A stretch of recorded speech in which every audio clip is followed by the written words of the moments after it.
Bueno, vamos a ir al libro de solamente, hoy vamos a hacer algo especial porque ahí vamos a tener un informe de lo que fue el viaje misionero. ¿Listo? Hoy vamos a tener un informe de lo que fue el viaje misionero, los desafíos que siguen para los siguientes años en todo esto que es el Guainía y la selva del Amazonas por esta parte. Entonces hoy vamos a hablar un poquito acerca del viaje misionero y los desafíos que eso implica y lo que va a pasar si Dios permite en los siguientes años. Pero entonces, por ahora vamos a abrir la Biblia en un pasaje que es muy conocido, pero que es muy bueno estarlo recordando, profundizando y poder también ver cómo el Señor nos va a permitir fortalecerlo para vivirlo. Ahí está en el libro de Mateo, capítulo 28, versículo 19 y versículo 20. Mateo capítulo 28, versículo 19 y versículo 20. ¿Cuántos saben este versículo de memoria? Amén, ¿no? Un versículo que conocemos muchos de memoria. Entonces, tenemos aquí Mateo 28, 19 y 20. ¿Cuántos conocen este versículo? Levante su mano. ¿Cuántos habían escuchado alguna vez de este versículo? ¿Cuántos se saben de memoria este versículo? Bueno, lo conocemos, ¿no? Es un versículo que es muy conocido por nosotros. Y para poder contextualizarlo un poquito, aunque este versículo y este pasaje está al final del libro de Mateo, tenemos que intentar contextualizarlo un poquito porque recuerdan que la interpretación correcta de la escritura va a venir cuando nosotros tenemos el contexto correcto del pasaje, en dónde estamos ubicados.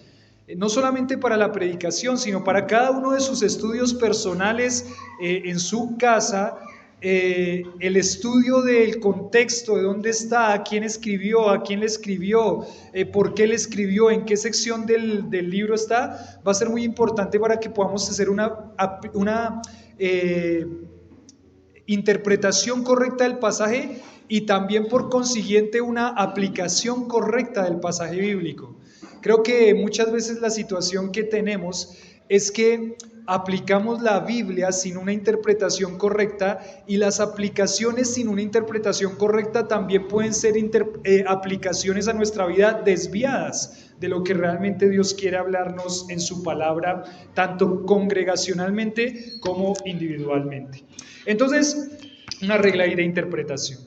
Entonces aquí tenemos a un personaje, ¿no? A un personaje. ¿Quién escribe el Evangelio o el libro de Mateo? Pues Mateo, ¿cierto? ¿Quién era Mateo?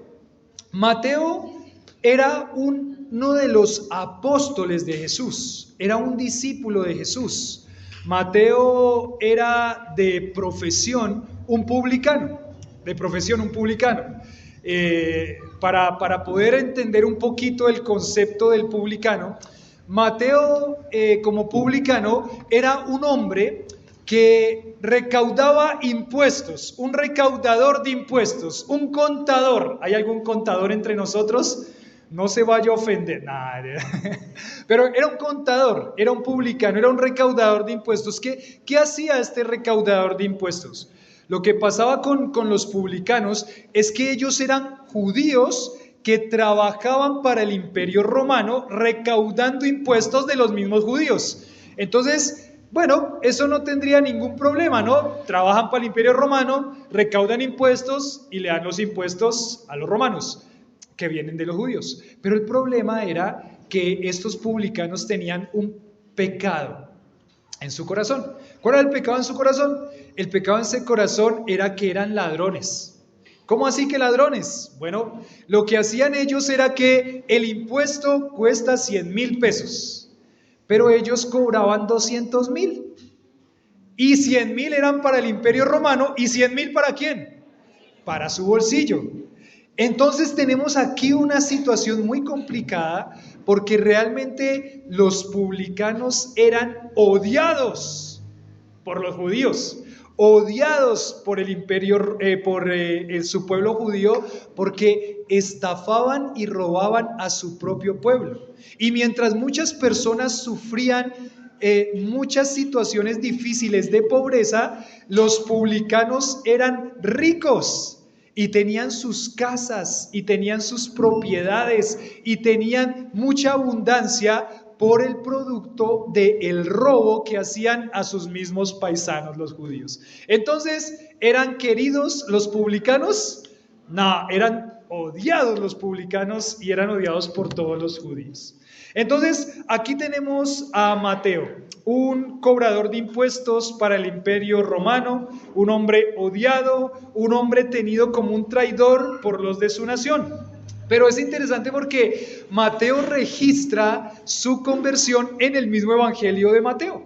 En el mismo Evangelio de Mateo registra la conversión de Mateo cuando Jesús pasa por el camino y Mateo se encuentra con Jesús y Jesús le dice, ven y sígueme. ¿Y Mateo qué hizo? Dejándolo todo, dice la palabra, ¿qué hizo? Siguió a Jesús, siguió a Jesús. Mateo sabe muy bien lo que es ser un discípulo. ¿Un discípulo de quién? De Jesús, en este caso. Mateo sabe muy bien el concepto de discipulado. Y ahí viene una palabra en la que vamos a intentar profundizar un poquito el día de hoy. Discipulado. Mateo sabe muy bien qué es ser un discípulo, qué es hacer discípulos, qué es ser un seguidor de otra persona. Él tiene muy claro el concepto, porque cuando Jesús le dice, ven y sígueme, Mateo, dejándolo todo, siguió a Jesús y se convirtió en un discípulo del Señor. Mateo tuvo el privilegio de ser uno de esos hombres, 12 apóstoles que el Señor llamó. Y entonces la vida de Mateo cambió drásticamente de ser un hombre odiado, cobrador de impuestos, a ser un seguidor de Cristo, un discípulo del Señor. Un discípulo del Señor. Es más, su cambio fue tan drástico que dejó de llamarse ¿qué? Leví y cambió su nombre por Mateo. Su cambio fue tan drástico y vemos varios de esos cambios drásticos en la vida de algunos hombres bíblicos, como por ejemplo Pablo. Antes era Saulo y ahora pasó a llamarse Pablo. Entonces, aquí tenemos a Mateo. Aquí tenemos a Mateo. Mateo como apóstol de Cristo, dice la tradición cristiana, esto no lo encontramos en la Biblia, sino en fuentes extrabíblicas. La tradición cristiana ha afirmado que después de la dispersión de los cristianos, de los primeros cristianos, se cree que Mateo viajó a Egipto y a Etiopía, allá en África, y que predicó el evangelio a muchas personas, haciendo muchas señales, haciendo muchos prodigios. Nadie sabe con certeza cómo fue que terminó los días de Mateo, pero puede ser que Mateo terminó, como la mayoría de los apóstoles, martirizado y muerto por causa del evangelio, asesinado como mártir por la causa de Cristo. Entonces, el evangelio de Mateo, más o menos, no se sabe con certeza cuál fue la fecha, pero se sabe que fue antes, o se reconoce que fue antes de la destrucción de Jerusalén, en el año 70 después de Cristo. Entonces, aquí tenemos a Mateo, un cobrador de impuestos para los judíos. Y ahora, ¿a quién le escribe Mateo? ¿Cuál es la audiencia a la que le va a escribir Mateo? Ya tenemos el autor, Mateo. Ahora, la audiencia a la que le va a escribir Mateo. Bueno, lo que vemos en el Evangelio de Mateo, en el libro de Mateo, es que fue muy claro Mateo en decir, esto se cumplió o se dio para que se cumpliese la escritura o la profecía que había dicho tal profeta. Es decir, Mateo tenía en su mente el pueblo judío que sabía las profecías del Señor, y ese pueblo judío tenía que entender que su Mesías ya había venido. El pueblo judío, Mateo como un judío que tiene esa carga en el corazón por su pueblo judío, se da cuenta que muchos cristianos no son judíos, sino que muchos cristianos para esa época del cristianismo son del pueblo gentil. Y ve cómo gentiles se convierten por todo el imperio romano. Para el momento en el que Mateo escribe, seguramente ya habían muchas iglesias fundadas y el cristianismo se está expandiendo, pero los que creían en mayor número eran los gentiles. Y Mateo tiene una carga y un peso en su corazón.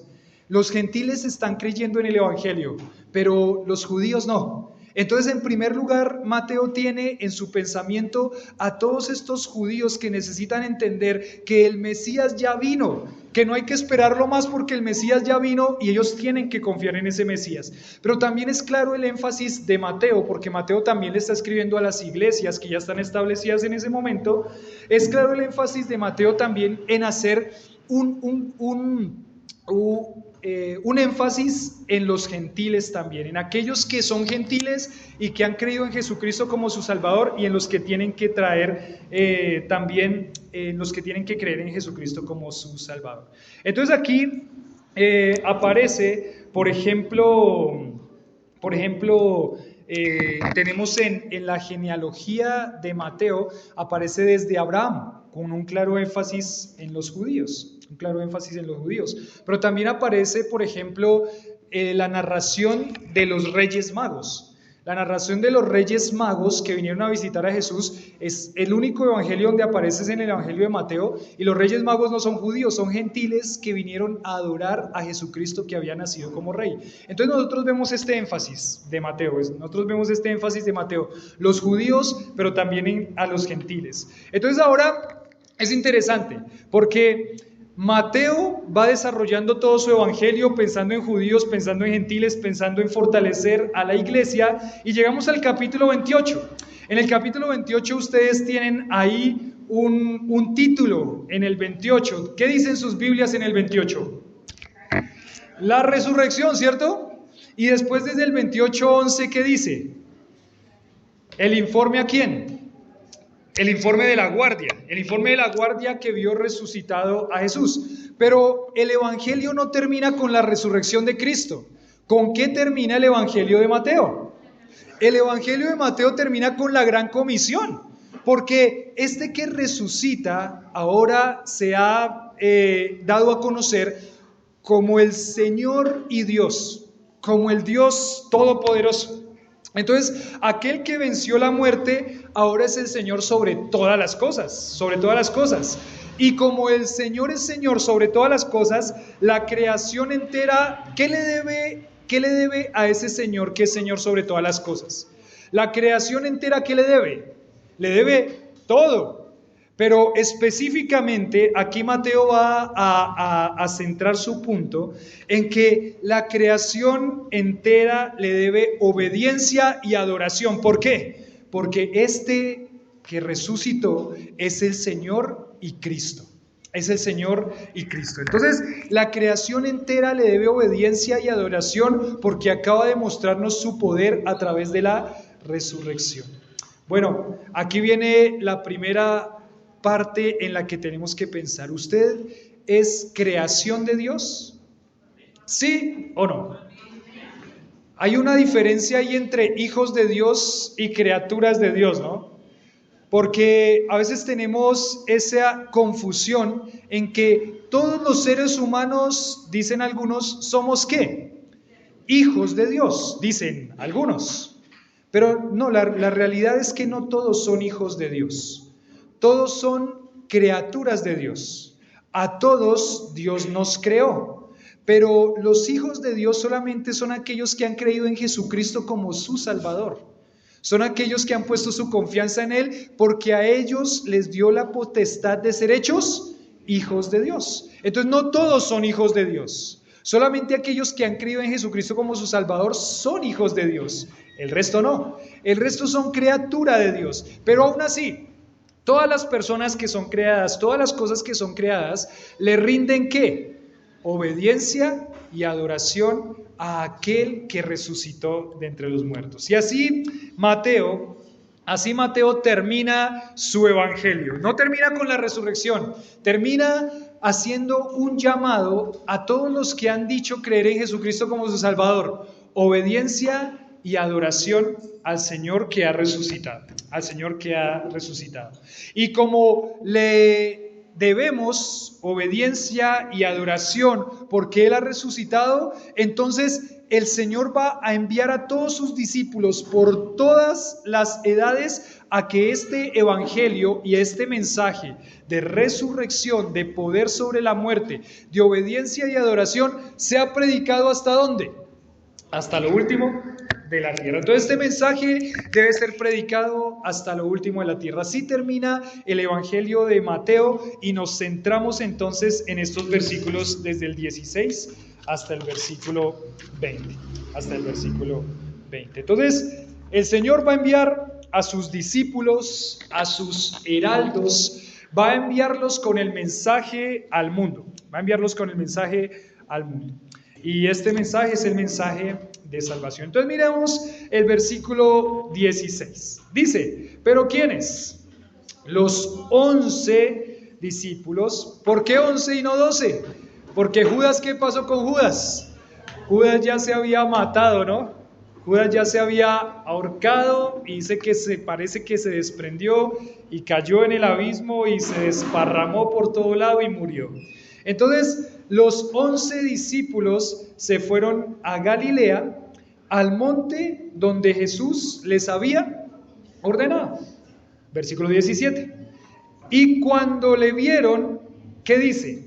Le adoraron, pero algunos, ¿qué pasó? Dudaban. Le adoraron, pero algunos dudaban. Entonces, en primer lugar, ellos le adoraron. Le adoraron.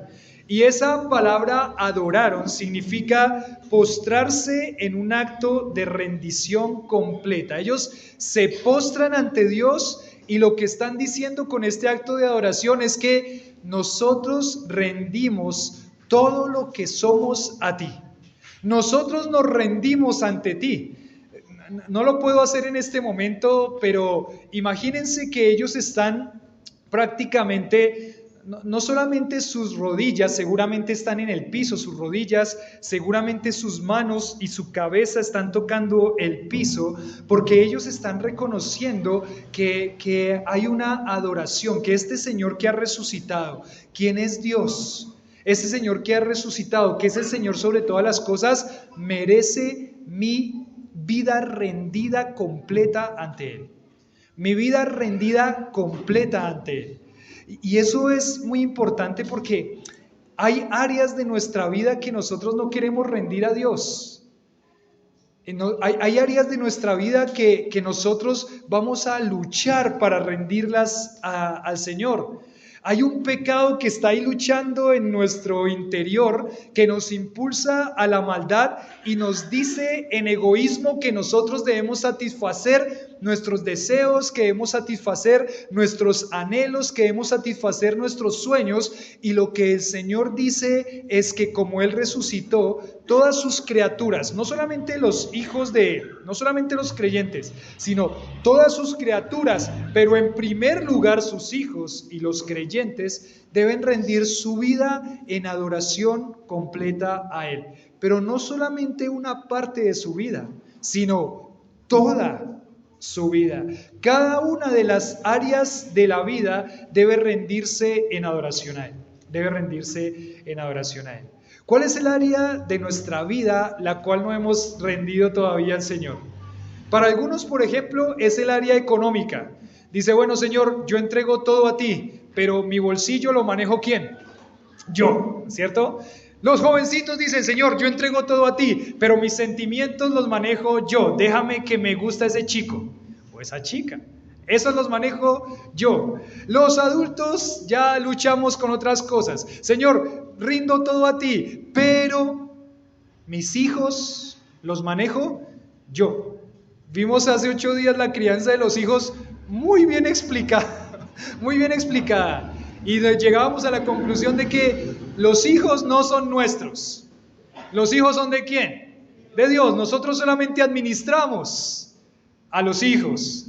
Pero los hijos no son de nosotros, los hijos no son de nosotros, pero hay muchas áreas que nosotros tenemos que seguir trabajando para que el Señor nos ayude a rendir esas áreas en adoración a Él, porque esa palabra le adoraron significa postrarse en un acto de rendición completa. Nadie más debe ser adorado más que Dios mismo.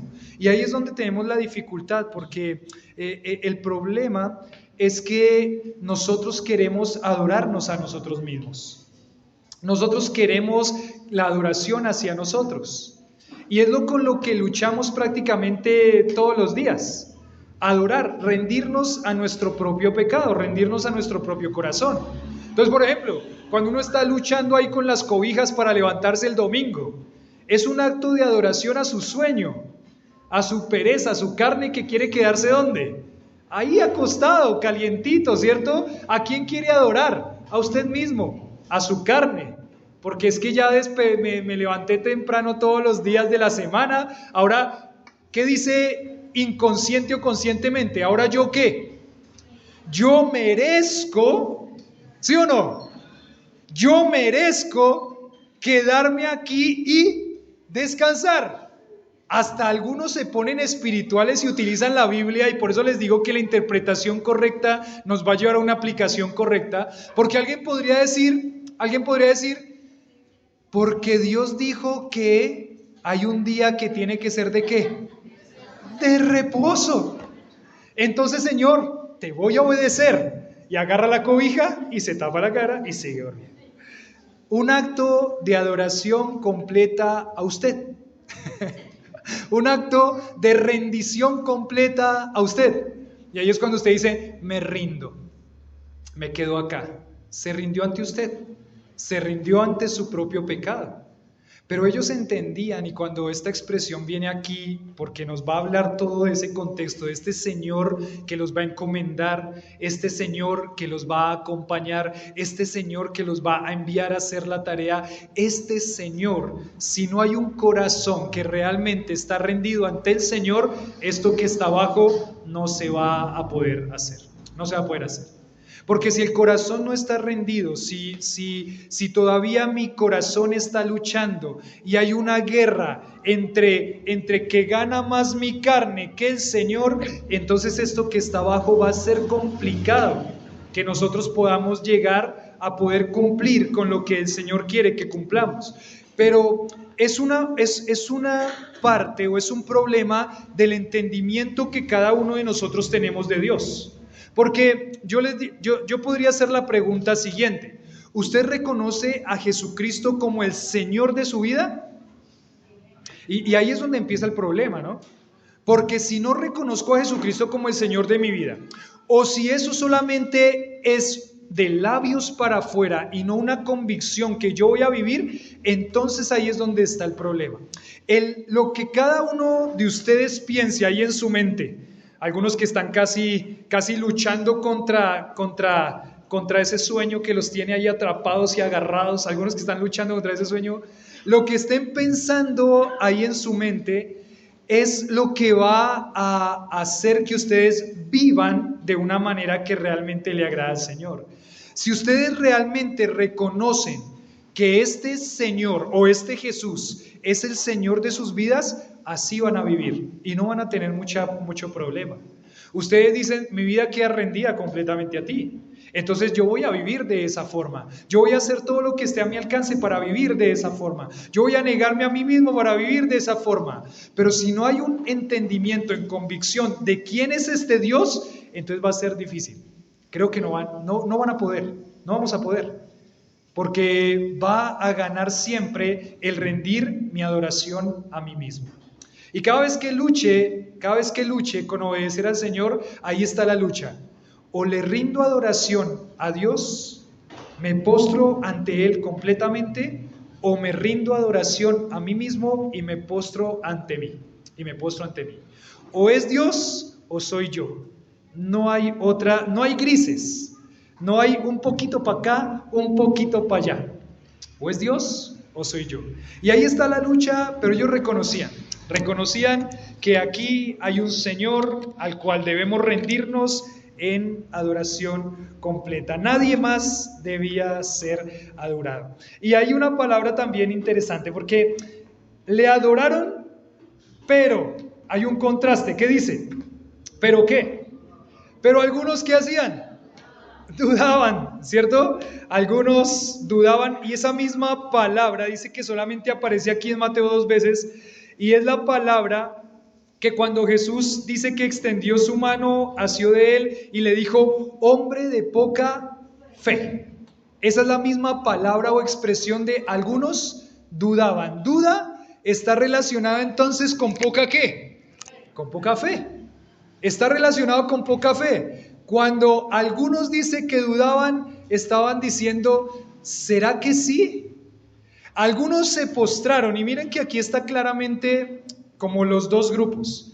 Hay en quienes se postraron y se rindieron ante Jesús y reconocieron y dijeron, este es mi Señor, mi Salvador, este es. Y otros estaban ahí pensando, ¿será que sí? Hombres de poca fe, les hace falta convicción, les hace falta confianza, pero ¿saben qué?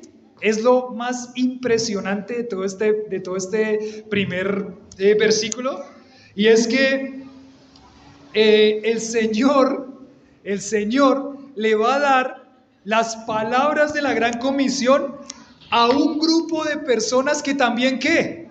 Dudaban. El Señor en su misericordia dice, voy a darle también mi gran comisión a un grupo de personas que también dudaban. Y de pronto usted es ese grupo que duda. De pronto todavía usted es de ese grupo en el que está luchando entre adorar al Señor o adorarse a usted mismo. Y el Señor está haciendo una obra linda y maravillosa en su vida. Y espero que con un corazón dispuesto, como dice mi hermano José cada vez que está acá, que con un corazón dispuesto usted pueda decir, Señor, estoy dudando, hay muchas cosas en las que todavía la adoración viene hacia mí, pero dame un corazón dispuesto para obedecerte y rendirme ante ti.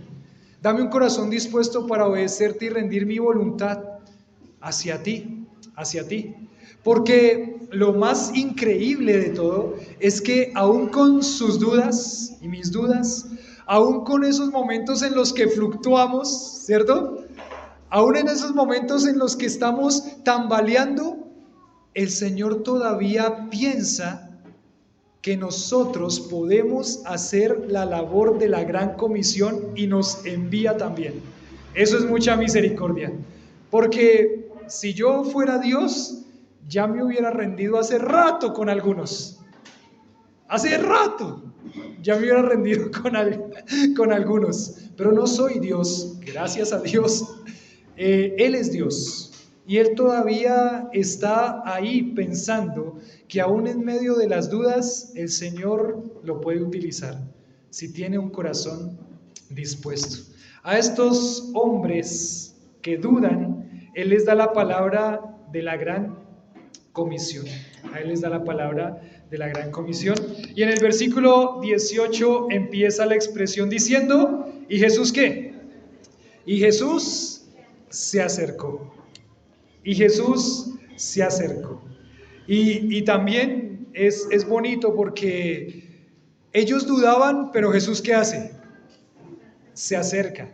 Ellos dudaban y estaban ahí como tambaleando, pero Jesús ¿qué hace? Se acerca. Se acerca. Se acerca y seguramente en ese momento en el que Él se acerca, ellos están ahí pensando, esto anima mucho. Y qué importante ese momento en el que uno está así medio dudoso, cuando alguien ¿qué hace?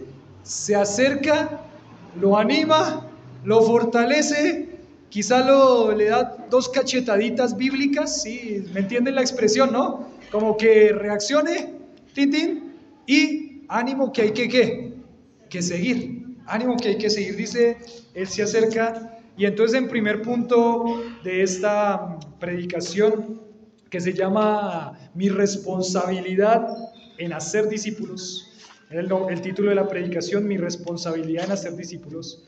Entonces en primer lugar vamos a ver de esa responsabilidad que fuimos enviados por una autoridad suprema.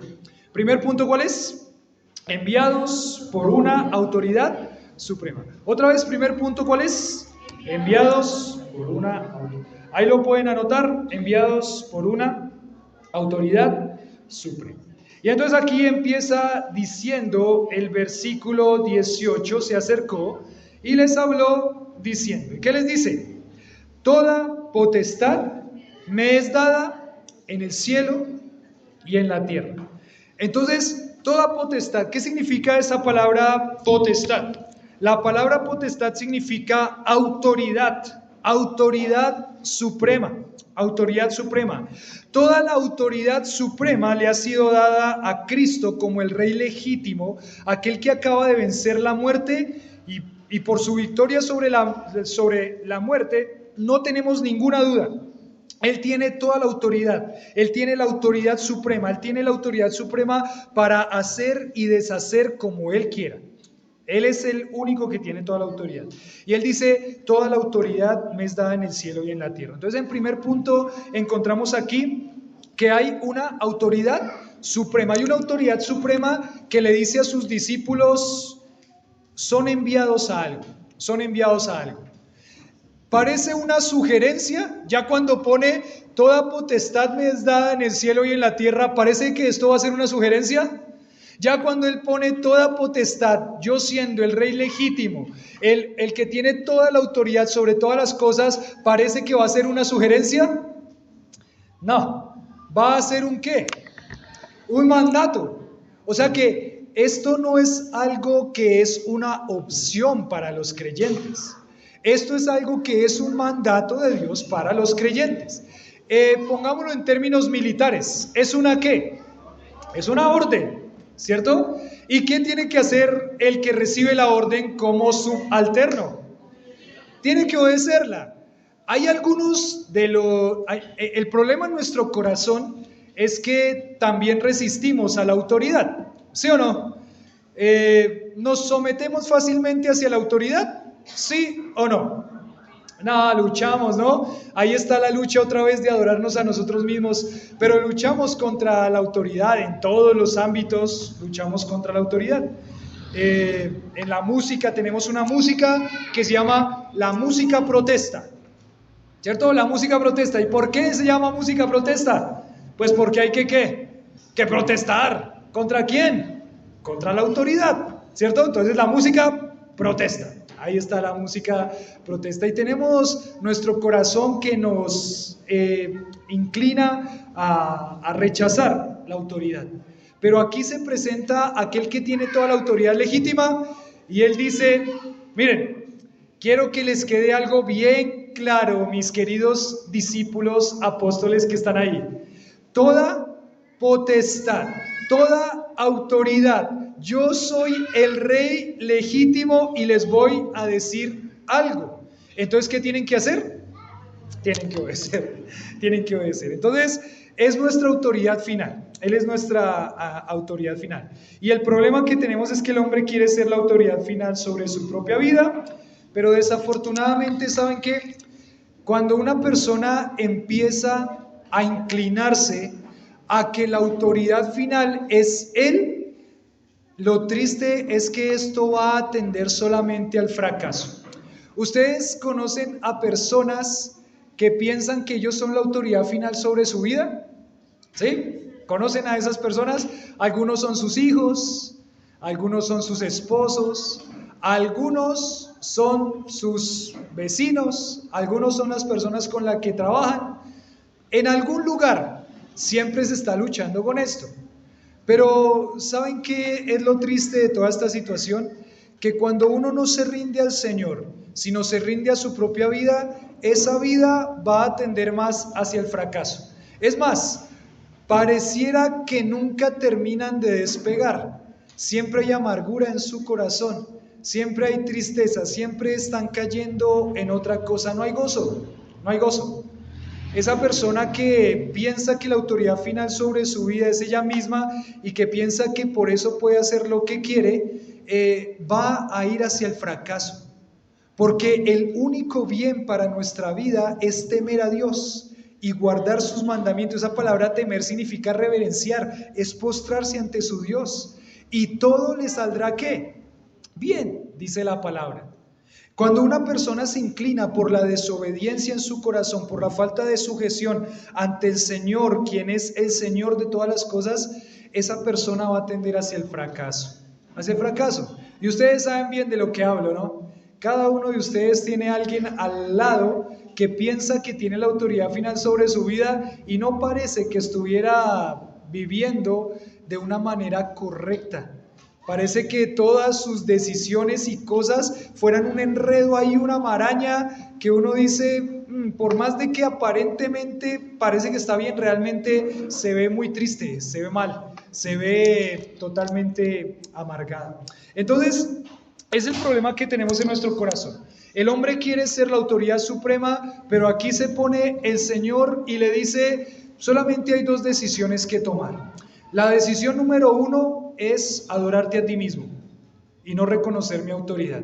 La decisión número 2 es reconocerme, postrarte y adorarte. No solamente en sus rodillas, sino postrar su corazón.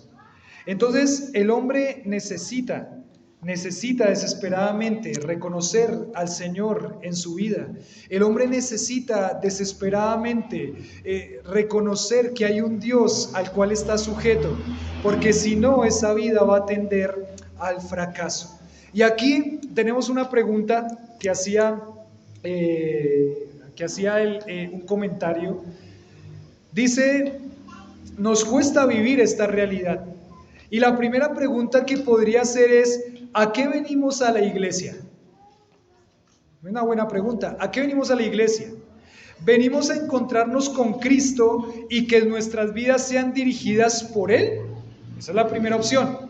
Venimos a encontrarnos con nuestro Señor, con su palabra, con su revelación, quien ha dejado toda la autoridad a través de su palabra. Venimos a encontrarnos con Cristo, a que nuestras vidas sean dirigidas por Él, a que realmente nosotros digamos, Señor, el timón de nuestra vida lo tienes tú, yo lo suelto, dirige mi vida como tú quieras.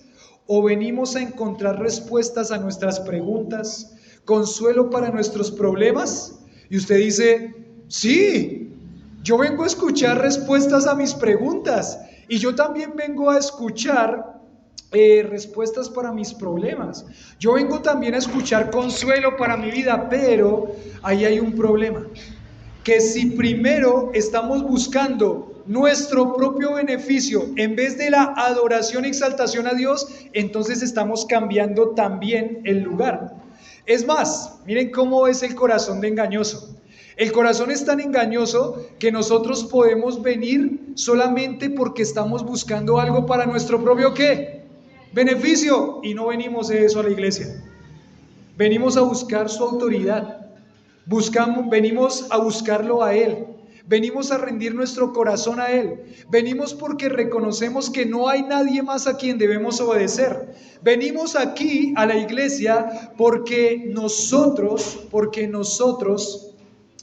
queremos obedecerle a aquel que es digno de toda nuestra obediencia y adoración. En algún momento escuché de pronto de un corazón que estaba así medio tambaleante, que me dijo en su momento, un corazón que estaba distraído, un corazón que estaba desenfocado, me dijo, si es así, entonces yo no regreso más a la iglesia. Si es así, si eso va a ser así, entonces yo no voy a regresar más a la iglesia. Mejor para mí, entonces, buscar un trabajo que trabaje yo los domingos, porque si las cosas van a ser así, entonces yo no voy a volver más a la iglesia. Ahí está la lucha, ¿no? Del corazón. Yo le decía, ¿por qué viene a la iglesia entonces? ¿Por qué viene a la iglesia entonces? Yo pensé que venía a la iglesia porque quiere obedecer a Dios y mostrarle amor al obedecer sus mandamientos. Porque el Señor dice, si me amáis, guardad mis mandamientos. Yo pensé que era por eso. Yo pensé que en su corazón tenía el deseo de agradar y glorificar y adorar el nombre del Señor con su obediencia.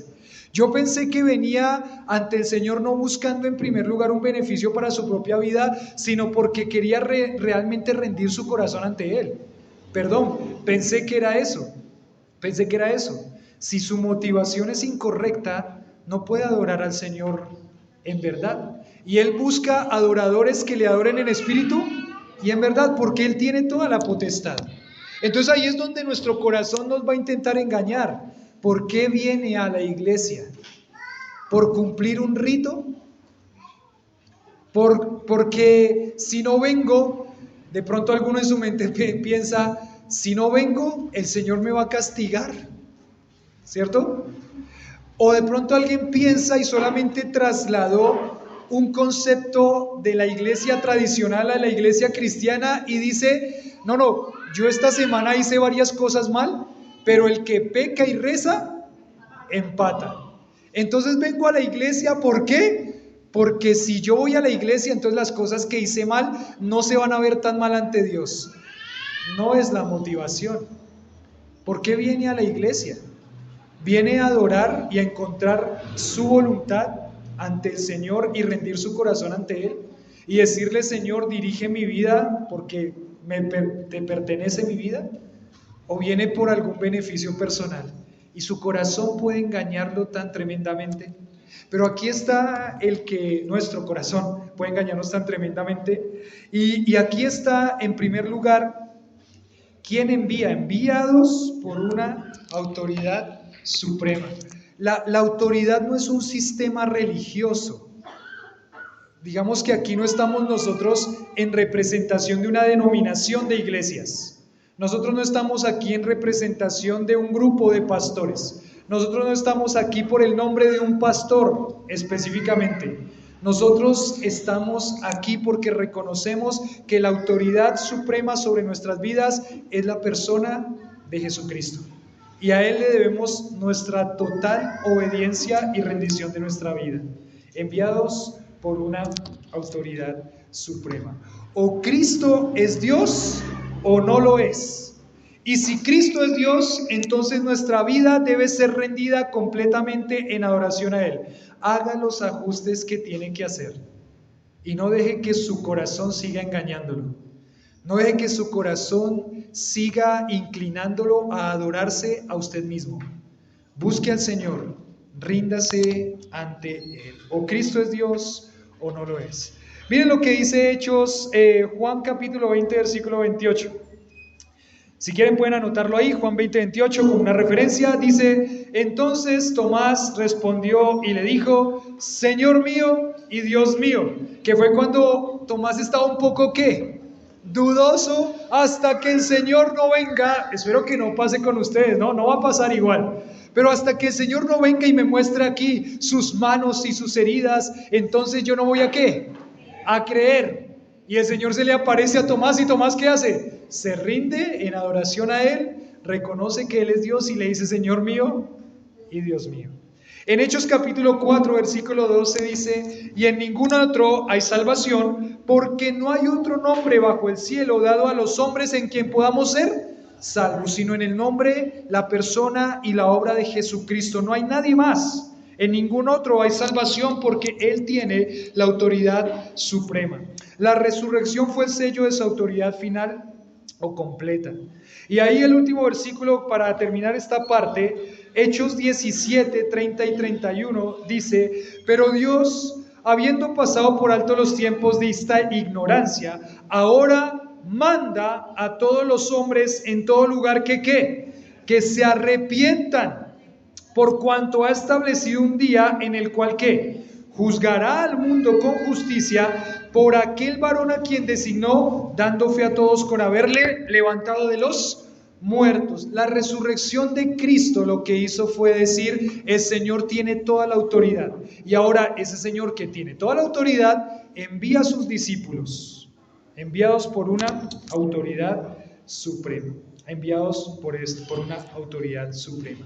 Y es esa autoridad la que mueve a la iglesia a la tarea que Él les ha enviado. Es esa autoridad que va a mover a la iglesia, que va a obrar en los corazones de la iglesia. Un corazón dispuesto para hacer esta obra que Él ha enviado a hacer. Enviados por una autoridad suprema. Vamos a ir al punto 2. Entonces, enviados por una autoridad suprema, el punto 1, el punto 2, enviados a discipular naciones.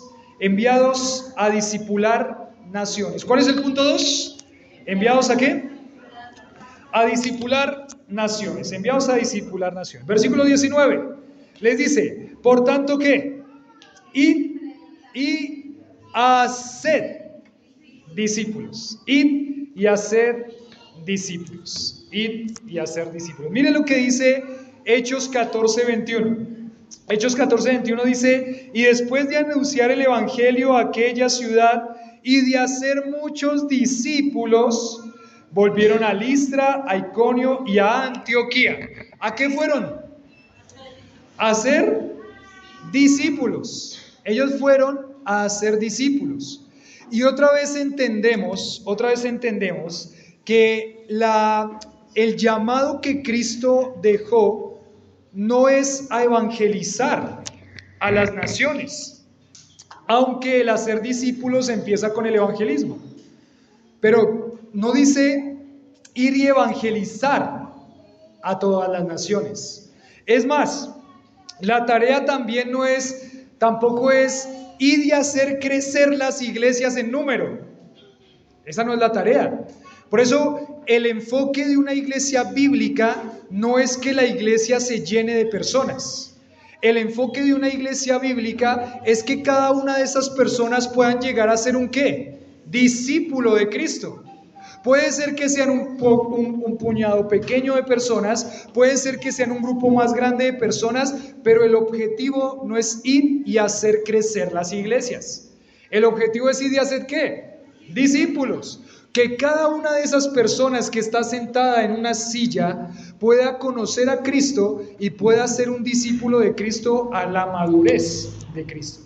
Es más, la gran comisión tampoco es ir y fundar iglesias. ¿Sí ven que ahí no dice ir y fundar iglesias? ¿Qué dice? Ir y hacer discípulos. No es ir a fundar iglesias, aunque lo que va a pasar naturalmente es que para hacer discípulos a otras naciones, ¿qué va a tener que pasar? Pues que se funden iglesias. Pero el objetivo número uno, ¿qué es? Hacer discípulos. El objetivo número uno es hacer discípulos. Hacer discípulos. Entonces, ahí Pablo nos dice en el libro de Hechos lo que les acaba de decir, que su primer viaje misionero era el enfoque. El enfoque era hacer discípulos, hicieron discípulos por todas estas regiones. Es más, cuando habla del segundo viaje misionero que Pablo va a hacer, que tuvieron esa discusión con Bernabé, lo que dice es que Pablo le dice a Bernabé, vamos y recorramos las regiones en donde ya se establecieron iglesias, porque dice que ellos hicieron discípulos, establecieron ancianos o pastores en esa región. Vamos y recorramos las iglesias para saber cómo están quiénes. Pues esos discípulos. Porque Pablo entiende que la tarea del discipulado no es una tarea de 3 pasos, ¿cierto? Cuando empezamos a hablar del discipulado, y los que están en el curso de discipulado ya van entendiendo que el discipulado no es dar un librito. Eso hace parte de unos primeros pasos, pero el discipulado es acompañar a una persona hasta el momento en el que esa persona esté como madura en Cristo Jesús. Y cuando esa persona esté madura y fuertecita en Cristo Jesús, ¿qué tiene que pasar? Seguirla acompañando. El discipulado es que una persona es un seguidor de Cristo. Pero ¿saben qué? También el discipulado significa que una persona es seguidora de otra. Por eso les decía que Mateo sabía muy bien lo que era ser un discípulo. ¿De quién aprendió Mateo? De Jesucristo, ¿cierto? Pero ahora la transmisión de discipulado en la iglesia es una transmisión de todos nosotros los que estamos acá, porque nosotros vamos creciendo viendo a otros. Lo que esa persona hace, yo también lo voy a imitar. Es más, cuando por ejemplo Pablo les dice a los hermanos de Corinto, les dice, ¿cómo es que les dice? Les dice, sed imitadores ¿de quién? De mí, así como yo soy ¿de quién? O sea, literalmente Pablo le está diciendo, mírenme a quién, miren a mi vida, y así imítenme. Es más, ese discipulado se transmitió a Timoteo, por ejemplo.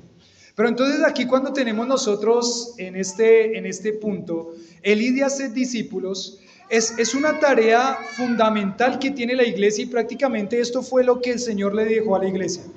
Si cada uno de nosotros nos enfocamos toda nuestra vida en hacer discípulos, estamos cumpliendo con la tarea que el Señor nos mandó a hacer. A veces de pronto pensamos y miramos como algo heroico a personas que van más allá de las fronteras y hay que ir, pero a veces pensamos que es más heroico ir a hacer discípulos en otros lugares, ¿no? Entonces, por ejemplo, decimos el misionero que está en Israel y lo apreciamos y lo valoramos porque Dios lo envió allá, pero a veces se ve como que la iglesia local, pues ellos no están haciendo un trabajo tan importante como el que está haciendo en otro lado. No. El trabajo es igual de importante en Israel, en China, en Rusia, en Estados Unidos y en Esperanza de Soacha. Igual de importante. ¿Cuál es la tarea que hay que hacer? La tarea que hay que hacer es hacer discípulos. Hacer discípulos. Hacer discípulos implica: yo miro a alguien y sigo sus pisadas. Y hacer discípulos implica que alguien me está mirando ¿a quién? A mí y siguiendo mis pisadas. Uy, eso pone una presión grande, porque aunque ustedes no lo saben, hay muchos ojos que los están viendo. Muchos ojos. Se dice, sí, mis hijos son mis primeros discípulos. Sí, son los primeros discípulos. Ahí está Luis Ángel. Al lado tiene a Hazel y a Luisa. ¿A Hazel era? Helen y a Luisa. Y ahí están los primeros discípulos que están viendo a su papá y a su mamá. Y Luis Ángel me está viendo a mí. ¿Sí o no, Luis Ángel? Aquí lo tengo de frente. Pero es interesante porque la tarea de discipulado es el mandato que el Señor nos dejó a nosotros. Usted dice, ay, ¿será que yo nunca voy a salir a otro lado a hacer discípulos? No se preocupe por eso. Aquí tiene una tarea grande. Aquí entre nosotros tiene una tarea grande. Por eso es que todo el Nuevo Testamento, y bueno, toda la Biblia, pero todo el Nuevo Testamento está Pablo inquietando a la iglesia que tengan mucho cuidado. Por ejemplo, a las mujeres les dice, mujeres, cuidado, no sean calumniadoras. Y sabe que la palabra calumniadoras ahí es, la palabra en el griego se escribe diabolos. O sea que le dice a las mujeres, mujeres no sean diablas. Y dice, ¿por qué? ¿Cómo le dice ese término a las mujeres? También hay algunos hombres que pueden ser calumniadores, tranquilas, pero le dice a las mujeres que no sean diablas o calumniadoras porque hay mujeres que las están viendo.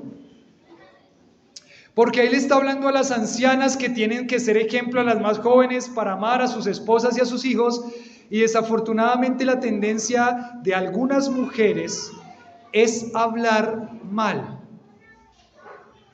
Y en diferentes situaciones se habla mal de la iglesia, se habla mal de la persona que está al lado que es su hermano, se habla mal de la reunión casera, se habla mal de las cosas que está haciendo. Es más, ¿recuerdan que Matías decía hace 8 días cómo provocamos a ir a nuestros hijos? Y usted dice, pero si yo vine todos los domingos a la iglesia con ellos, pero en su casa escuchó a su papá y a su mamá quejándose del pastor. ¿Cómo le transmitió el mensaje? No calumniadoras, no diablas, le dice Pablo a las mujeres, porque siempre hay alguien que nos está viendo. Esa es la transmisión del discipulado, y por eso es que usted dice, no, pero yo no estoy discipulando a nadie. No está discipulando a nadie oficialmente, pero siempre de una forma no oficial está siendo de impacto para la vida de otra persona si usted dice que es cristiano y su Señor a quien usted rinde su vida es Cristo. A alguien está influenciando y alguien lo está viendo. Entonces aquí la tarea en la que debe enfocarse la iglesia y cada creyente es ¿a qué? A discipular. Primera pregunta. ¿Has abrazado ya tu llamado a discipular a otros? Dice, hasta ahora caigo en la ficha que yo soy un discipulador. ¿Has abrazado ya tu llamado de discipular a otros?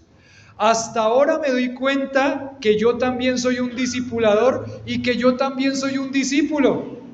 No había caído en cuenta que otras personas me están mirando. Entonces la responsabilidad que tiene una persona, un creyente, es a fortalecer su vida espiritual de tal forma que otros puedan imitarlo, imitar su fe, porque siempre hay alguien que lo está viendo. La segunda pregunta sería, ¿a quiénes estás discipulando hoy? Es decir, ¿hay alguien a quien conscientemente yo le estoy haciendo un seguimiento? Ay, yo pensé que eso solamente era la tarea de los apóstoles allá hace 2000 años. Yo pensé que esa tarea de discipular era solamente la tarea del pastor y de los líderes. Pues para eso están, ¿sí o no? Para eso están los líderes. Hay otros que dicen de una forma más tremenda, pues para eso le pagan. Tremendo, de una forma más grosera, Pero usted puede darse cuenta que siempre hay alguien a quien usted puede animar a seguir a Cristo. Un mensajito, siempre puede hacerlo, pero tenga en cuenta esto. Usted debe crecer. Y no solamente el discipulado es una transmisión de conceptos bíblicos, sino que el discipulado es una transmisión de una vida que está observando a otra. Eso significa que tiene que cuidar muy bien su vida para que otros la puedan seguir. Va a ser muy tremendo si usted dice, listo, abrazo mi tarea de discipular. Listo, vamos a ver. Tengo que discipular, ese es el mandato por la autoridad suprema. Y usted empieza a transmitirle el mensaje, pero su vida no vive eso. Pero su vida no da fe de lo que usted está creyendo o le está transmitiendo a esa persona. No va a poder discipular. Porque el discipulado no es solamente una transmisión de conceptos bíblicos, sino es una vida que se transmite de una vida a otra. Ustedes ven a Jesús, ¿no? Y ustedes ven en los evangelios a Jesús dándoles clases a los discípulos. Los sentó ahí y se puso sesión 1, sesión 2, no. ¿Cómo les transmitió él el mensaje a ellos? Su testimonio observándolo, ¿no? ¿Qué hicieron en 3 años de seminario intensivo? Observando. Y por eso es que el discipulado es una responsabilidad tan grande de cada creyente, porque yo tengo que crecer para poder modelar a otros mi cristianismo. Pero también el discipulado es una responsabilidad que se vive como iglesia local. El llamado al discipulado es de parte de la iglesia local. Hay muchos ministerios paraeclesiales que funcionan como herramientas para ayudar a la iglesia local. Hay muchos ministerios como los seminarios, otras cosas que funcionan como herramientas para ayudar a la iglesia local. Pero a través de los seminarios no se puede dar un discipulado completo. Porque el discipulado se da en las interacciones que tenemos en la iglesia local. Así fue como Dios lo diseñó. No se puede pensar que hay una persona discipulándome desde China, por ejemplo. O a veces también el énfasis que se pone en los predicadores que están en internet. Y entonces, si usted de pronto en su mente pensó, ay sí, a mí me está discipulando el pastor tal de YouTube, no puede ser. ¿Por qué? Porque usted no puede ver ¿qué? La vida de ese hombre. Usted puede escuchar sus enseñanzas, pero ¿sabe cómo ese hombre vive? No. ¿Sabe cómo es su familia? No. ¿Sabe cómo son sus hijos? No. No conoce nada de esa persona. ¿Sabe cómo es su iglesia? ¿Sabe cómo él se comporta en las diferentes situaciones que vive? No. Entonces, pues ese discipulado, digamos que lo tomamos como herramienta de enseñanza, pero no es un hombre que puede discipular nuestra vida. La transmisión del mensaje se da en el contexto de la iglesia local. Entonces, en primer lugar, enviados por una autoridad suprema. En segundo lugar, enviados a discipular naciones.